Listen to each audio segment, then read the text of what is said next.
আসসালামু আলাইকুম, সবাই কেমন আছেন? আমি আপনাদের তো অনেক ভালো আছি। ঘরটা বানাইছি আমি কিন্তু অনেক কষ্ট করে বানাইছি, বানার পর দিয়ে কিন্তু ঘরের মালিক আমি হইলাম না। এখন ঘর বানাবো হঠাৎ কালকে রাতে মাছরিয়ায় দখল করছে। আমার লগে যে একটা মাছের লোক থাকে সেও কিন্তু এখানে কাজ করে। তো সে গেছে রাত্রে কিন্তু আসলে কিন্তু ঘরটা দখল করছে। দেখে এই যে দেখেন, হে কিন্তু ঘরটা দখল করে গেছে। এখানে সে ঘুমাইবো, এটা বই বেললে এত সোফা একটা বুঝাইছে, আবার এটা চা তা খাইবো। তখন আমি হাতের প্রশ্ন করলাম যে দেখ রে, এই ঘরটা বানাতে আমার অনেক কষ্ট হয়েছে, আমি অনেক কষ্ট করে ঘরটা বানাইলাম, এখন তুই ঘরে তো থাকো আরে। এতে কথা দেখো, আমি তো কদিন হলে চলে যাবো, মানে এতে সপ্তাহ সপ্তাহ 15 দিন পরে বা সপ্তাহ নিয়ে কিন্তু এতে সফর দেবে। হাতে কিন্তু থাকতে কিন্তু এড়ে দেখেন তো, এটা থাকতো এই জায়গার ভিতরে থাকতো। এখন ঘরটা কিন্তু আমি অনেক কষ্ট করে বানাচ্ছি, কিন্তু এখন মানে ঠান্ডা চলে এসে তো এই কারণে কিন্তু মানে হাওয়া হাওয়ার কারণে হাতে এখন থাকতে পারেন না এড়ে। এখন কালকে আরো দেখলাম যে হাতে আই এখানে শুনছে। তারপর হয়তো রাত্রে আমি যখন এখানে বাইরে কিন্তু আড়ি এড়াড়ি হঠাৎ করে কিন্তু এখানে ভিতরে এটা কনসু দিছে, ঘুমছে ফায়দা হাতে। হাতে না প্রশ্ন করলাম দেন দেখ, তুই যে গরিব থাকা পারি কিন্তু আমি অনেক কষ্ট, যে সময় বানাইয়ে তুই আরেকটু সহযোগিতা কর, মানে এই ঘরটা সময় বানাইয়ে আমি সেই সময় কিন্তু আমাকে কিন্তু একটু সহযোগিতা হাতে করে না। তো এখন হাতে কিন্তু আসি কিন্তু থাকে। তো আসলে কিন্তু কিছু কিছু মানুষ আছে, মানে আপনার কাজের ভিতরে যদি হেল্প করে না, এরকম ধরনের মানুষও আছে।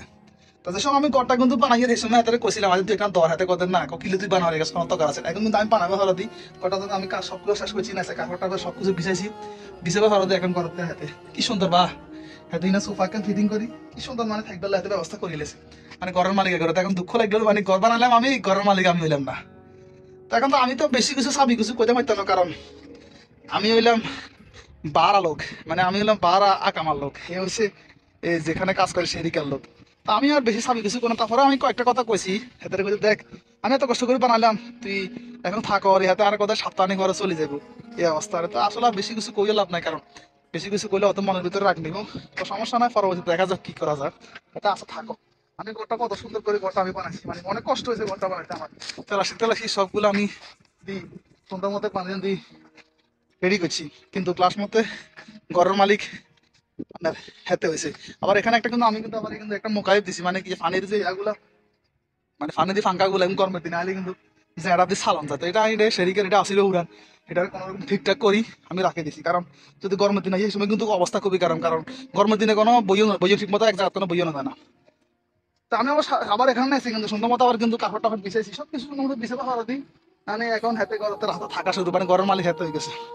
তা আসলে আমরা প্রবাসী বাংলাদেশি লোকগুলোর কিছু কিছু কাজ করলেও মানে মনের ভিতরে পরবর্তী দুঃখ লাগলো এটাই, এত কষ্ট করে কাজ করি ঘরটা বানাইলাম কিন্তু ঘরের মালিক হাতে হইলো।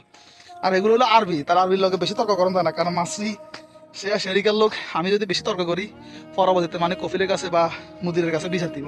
তো আমি আর ভাবি কিছু কই না, তারপর তর্ক ভিতরে করছি, যা কিছু করছি তর্ক বিতর্ক এটাই হলো ইয়া। তো আমি যাক মানে তর্ক ভিতরে করছি এত লগে কালকে রাতে, আমি দেখ আমি এত কষ্ট করে বানালাম, তুই আর জিজ্ঞাসা আর ঘর ঢুকলি গিললে, মানে হাতে মালিশ টালিশ করছে, এগুলো তো একর কথা চিনে খালি হলো মালিশ, মালিশ আর কোনো কিছু ছিল না, মানে বুঝে না এগুলো খালি কথা কেন কইয়ে দাও মালিশ। মানে কথা শুনে আমি কিন্তু এই ঘরটা কিন্তু বানাইছি, কিন্তু উপরে বানাইছি, কারণ আমি যখন এখান থেকে এখানে বসবো মানে সব কিছু দেখা যায়। এখন কিন্তু এখানে কিন্তু কাজ চলে, রাস্তার কাজ চলে, এখানে একটা রাস্তা ঘর আছে প্রায় 100 তলে খালি ডলতে আছে, এর ওরা কি শ্বাস করতে পারেন না। শ্বাস করতে গিয়ে সেরিকার লোক সেরিকার কাজ তো, মানে বিদেশে এক একটা রাস্তার ভিতরে অনেক টাকা খরচ করিলে, অনেক টাকা খরচ করে। তো ভিডিওটা কেমন আছে অবশ্যই কমেন্ট করে জানাবেন, ভালো শেয়ার করে দিন, ভিডিও কোনো বলতে অবশ্যই ক্ষমা করে দেখবেন।